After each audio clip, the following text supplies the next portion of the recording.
What's up, folks? Welcome back to the channel. Boozer here. Thanks for stopping by. In today's video, we're going to go over the brand new Fragment Fusion champion, Esme the Dancer. That's her in the background right now. She is the confirmed Valentine's Day champion. We're also going to go over her partner as well, as you know, obviously since it's Valentine's Day, they're going to pair them up and be a couple. But Esme is going to be the fusion. I'm sure her partner will be some kind of 10x event eventually. But in this video, we'll go over both of their kits on first impression. I've yet to read both their kits, so let's see what they're all about. All right, guys, so here is the full kit review for Esme the Dancer. So let's have a look at it right now. So A1 Blade Juggler. Attacks one enemy, places a 50% increased attack buff on all allies for one turn. That's actually really strong. An A1 that places a buff on your entire team. I don't know if we've seen that before. Usually they self-buff themselves, but her having the ability to place it on your whole team is actually really, really good. 3 books in damage, which is kind of weird. So is she a damage dealer or what is it? So we're kind of weirded out here. She's a force support champion, so those 3 books don't seem to be very, very high value. The best thing is she doesn't need books in her A1 to make that ability work, so she definitely can be useful just for her A1. Let's see what her A2 is all about. Earth Dancer, 4-turn cooldown, books down to 3 turns. She requires books to get a 100% chance, so she will have 100% chance when fully booked of placing weaken and block buffs. Massive. That is a massive combination. AoE, weaken, block buffs. Also will decrease the turn meter of all enemies by 20%. If Modo the Peel is on the same team, it steals the turn meter instead. So she has a bit of turn meter pushback with the weaken and block buffs. That's really good. I mean, even without the turn meter pushback, she can be very useful for Hydra with block buffs and weaken. AoE block buffs is a pretty premium debuff. Not many champions have it, and they are useful in other ways. So for her, so far, she's seemingly very useful. Her A1 provides increased attack, and she also brings weaken as well as block buffs on a single ability on a 3-turn cooldown. So far, looks really, really strong. I'm thinking for Hydra, she could be very useful. It's a hit as well, so you can put a curse set on her so that she can actually apply Hex as well. Let's check out her A3. Blessing of the Sands places a increased accuracy buff and increased speed for 2 turns on your whole team. So she has a 75% chance of removing all buffs from all enemies. So it's a strip. If Modo of the Peel is on the same team, it's a 75% chance of stealing the buffs instead. So base, she removes. With Modo, she steals. And then you need the 3 books there. Only a 4-turn cooldown. A little bit of a bummer there because of the increased speed. It's hard to make her out to be the your main increased speed champion on a 4-turn cooldown. But hey, maybe you can put her in, you know, relentless set so she gets more of that. But 4-turn cooldown is probably a little bit too long just to consistently have increased speed up. But she brings increased accuracy, increased speed, and a strip. Very, very strong. I'm still having my mindsets on Hydra. She brings a lot to Hydra right now, even though her kit can be used in other areas. But yeah, right now looks really, really strong. Her passive, Beguiling Moves, has a 1-turn cooldown on the active effect. Passive effect, when hit, has a 15% chance of randomly changing the attacker's crit to weak, normal, or strong. Okay, that's pretty good. It's a little bit of mitigation. It could be a lot of mitigation, considering she basically has a kind of a built-in reaction accessory almost. Only 15% chance, so it's worse than a reaction piece, but to have it on a passive effect can be pretty good, and it's on all the time, whereas reaction only happens before your first turn. So it's actually a pretty decent passive, all things considered. If Modo of the Peel is on the same team, the chance increases 30%. Okay, fine, fair enough. Nothing too crazy, but still pretty good. Active effect, 1-turn cooldown, guys. Whenever this champion is hit, increase the turn meter of the ally with the highest attack by 50%. Wow, 50%. That's actually pretty significant. So when she is hit, 1-turn cooldown. Oh boy, that's pretty wild. That could be kind of insane, right? That could be insane. She has to take a turn though. She has to take a turn. Yeah, that could be pretty insane. So she in a go second team, if she gets hit, your attacker gets boosted up by 50%. That could definitely cut in and ruin some people's plans.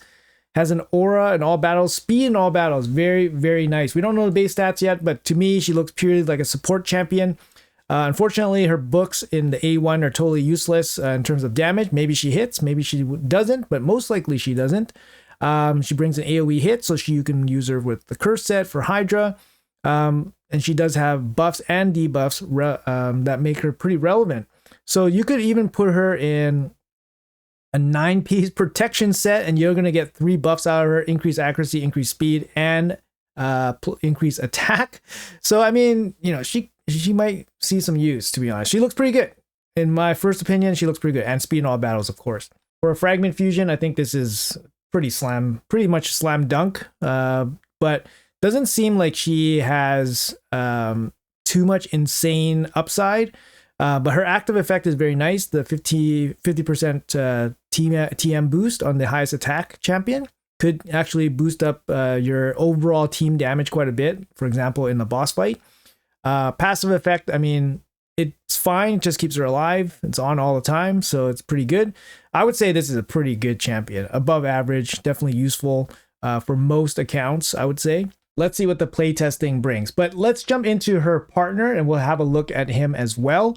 So Modo of the Peel. What a looker here, I think. Modo of the Peel looks great, I think. I think it's what is it? It's like Esmeralda plus Quasimodo, right? So it's like Esme and Modo. Very nice. Skull Clapper. So he's a force attack champion. So this one's going to be the smacker. The other one's going to be the damsel, I guess. Attacks one enemy 2 times, has a 50% chance of placing a decreased defense. So that's going to be a 75% total chance. You get 20% from books, and you get, he gets 20% debuff chance from books. So it's going to be 70% twice. It's going to be a high percentage to land decreased defense, probably in the high 80s. His A2 Ear Splitter, 4-turn cooldown, books down to 3 with 5 books. 25% chance boost from books, has a 100% chance when fully booked of placing stun. Okay, places an extra hit on enemies under stun. If Esme the Dancer is on the same team, will always place the extra hit and ignore 20% of each enemy's defense. So this move doesn't particularly scream something insane. It's a 3-turn cooldown for, you know, a move that places stun. He can't go through like Stone Skin or anything like that. He can't remove it. So if he goes first, he's going to be hitting into Stone Skin. It's unlikely that, you know, the enemy will be stunned already, and then he's going to get a double hit. But maybe the double hit will actually be really, really hard hitting. We don't know right now. But as with any damage dealer, the multipliers will make the difference for this champion. His A3 Real Peel of Breaking. Attacks all enemies, will ignore shields. Okay, so he actually ignores something. Damage increases by 75% while attacking enemies under Stone Skin. Okay, there we go. So he has a chance to go, he has the ability to go through Stone Skin. The problem is that Stone Skin is still going to mitigate most of this, even if it was like 100% boost. I mean, why not just give him 100% boost? 75% seems so small. If this attack removes 1 or more Stone Skin buffs, grant this champion an extra turn. 4-turn cooldown when fully booked, 20% damage from books.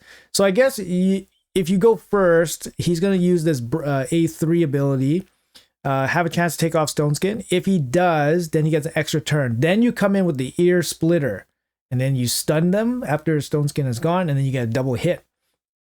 That could work. I guess. Let's see how hard he hits. It'll be interesting to see. It's going to come down to that.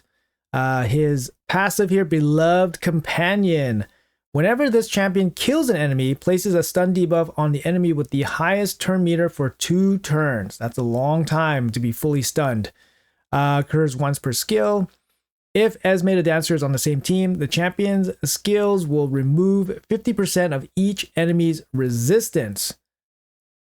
This champion's skills, any skills, will remove 50% of their resistance, meaning that accuracy checks are going to be easier to hit.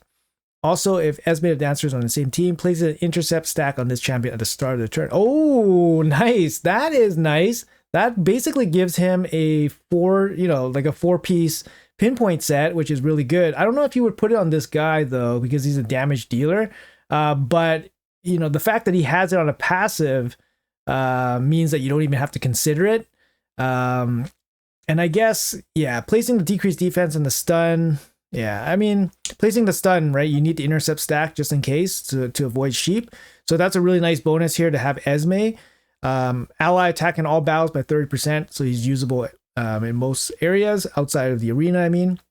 But yeah, that's pretty interesting. I mean, if you combine these two champions together, so Esme with Modo will steal the buffs. So I guess you open with Esme, and then you steal the buffs. And after the buff gets stealed, Modo's going to come in and start slamming people, slams through the stone skin or stun everybody.